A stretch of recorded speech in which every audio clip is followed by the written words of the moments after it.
Hello guys, welcome to my YouTube channel. বন্ধুরা, কেকেআরের এলো প্রথম জয়।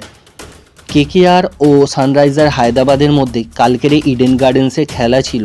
এদিন সানরাইজার হায়দ্রাবাদ টসে জিতে কলকাতাকে ব্যাটিংয়ে পাঠায় এবং একটা সময় কলকাতা 13.5 বলে 6 উইকেট হারিয়ে 119 রান করে।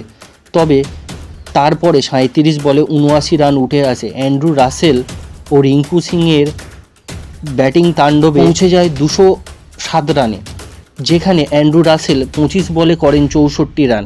রাসেল মেরেছেন 7টি 6 এবং 3টি 4। পাওয়ার প্লেতে কেকেআরের ঘটে বিপর্যয়।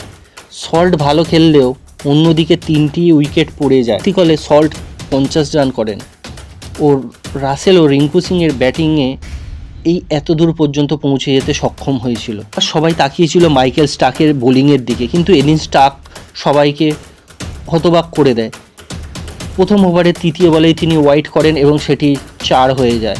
18তম ওভারে বরুণের ওভারে মারেন 21 রান, 19তম ওভারে মারেন 26 রান। শেষ পর্যন্ত কলকাতা যদিও 4 উইকেটে জয়লাভ করেছিল। স্টার্ক ওভার বল করে দেন 53 রান, এইচ রানা 4 ওভার বল করে দেন 33 রান, বরুণ চক্রবর্তী 4 ওভার বল করে দেন 55 রান, নারিন 4 ওভার বল করে দেন 19 রান, রাসেল 2 ওভার বল করে দেন 25 রান, আর এস শর্মা 2 ওভার বল করে দেন 18 রান।